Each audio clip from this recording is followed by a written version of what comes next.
Hello बच्चों। आज हम एक इम्पॉर्टेंट टॉपिक पे बात करने वाले हैं जिसका नाम है बैलेंस ऑफ पेमेंट। ठीक है, अब ये जो बैलेंस ऑफ पेमेंट है बच्चों, ये क्या होता है? ठीक है, देखो लास्ट टाइम हमने एक टॉपिक पढ़ा था बैलेंस ऑफ ट्रेड, जो भी इसी से रिलेटेड था, और आज हम लोग एक नया कॉन्सेप्ट। देखो ये एक स्टेटमेंट है। ये स्टेटमेंट किसका है? Statement of account.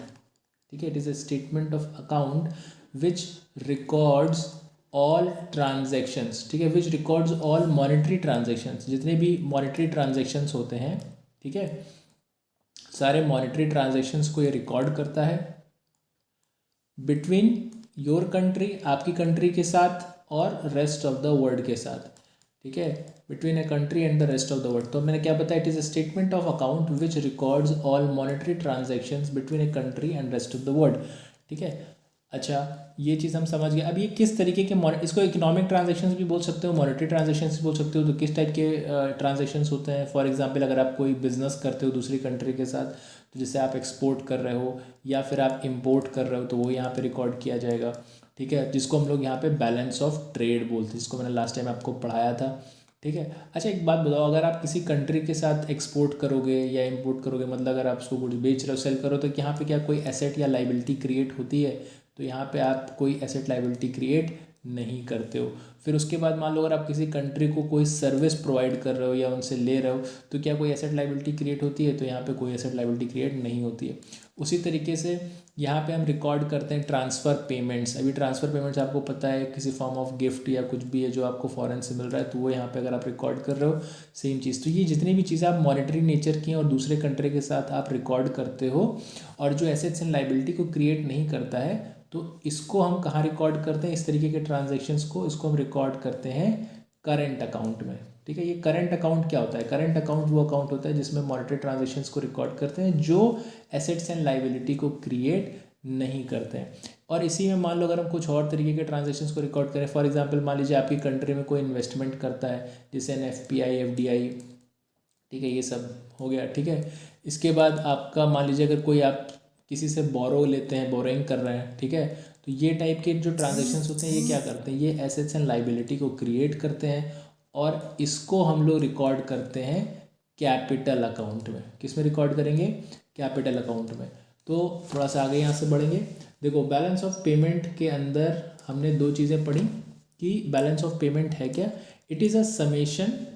ठीक है, इट इज़ ऑल्सो, इसको एक तरीके से और बोल सकते हैं कि it is a summation of capital account and current account. Current और कैपिटल अकाउंट का ये समेशन है। ठीक है, और इसको, इसी चीज़ को मैं थोड़ा सा और ओपन करता हूँ। यहाँ पे बैलेंस ऑफ पेमेंट है, इसको आप डिवाइड कर दीजिए करेंट अकाउंट में और कैपिटल अकाउंट में।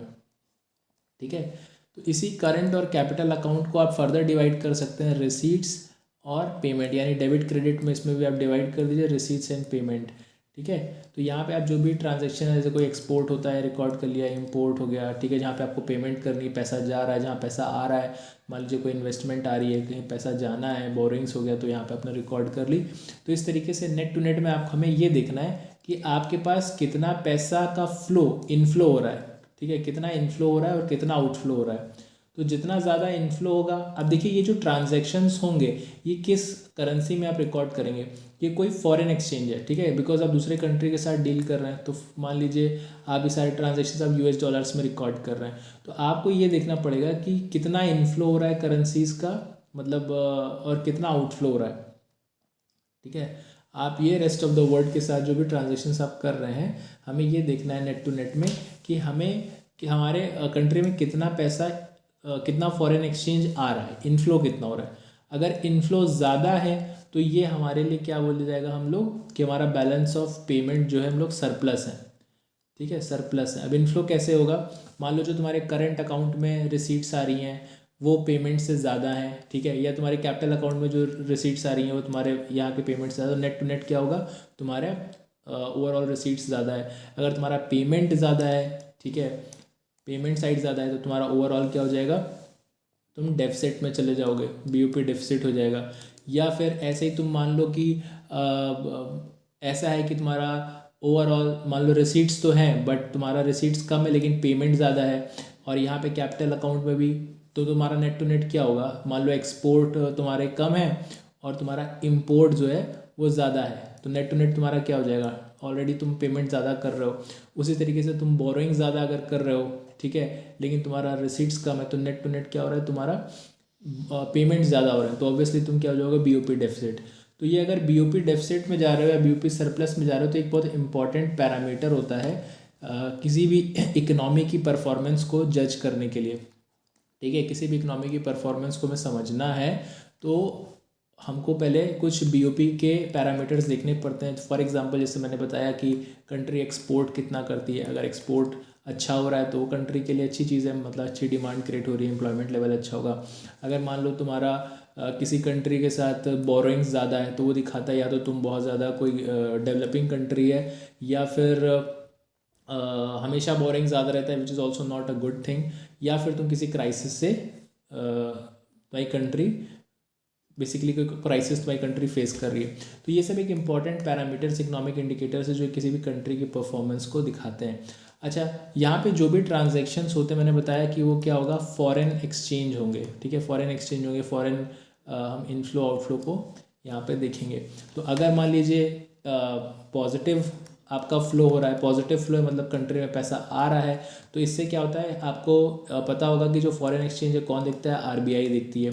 तो अगर आरबीआई का रिजर्व बढ़ता है, ठीक है, या फिर उसका रिजर्व जो है उसमें से पैसा कम हो रहा है, रिजर्व्स, तो इस रिजर्व्स को यहाँ पे हम लोग फाइनली बीओपी शो करता है कि बीओपी क्या शो कर रहा है, बीओपी 3 चीज़ों को बता रहा है। ये रिकॉर्ड करता है मॉनेटरी ट्रांजेक्शन, ये रिकॉर्ड करता है receipts and payments in foreign exchange, ठीक है, जो भी फॉरेन एक्सचेंज है उनकी रिसीट्स एंड पेमेंट को रिकॉर्ड करता है, एंड इट शोज, ठीक है, economic performance of the country की इकोनॉमिक परफॉर्मेंस को दिखाता है। और मैंने क्या बताया यहाँ पे कि it also shows the change in the reserve, change in official reserve, जो हमारा ऑफिशियल रिजर्व है उसमें भी चेंजेस को शो करता है। That's it.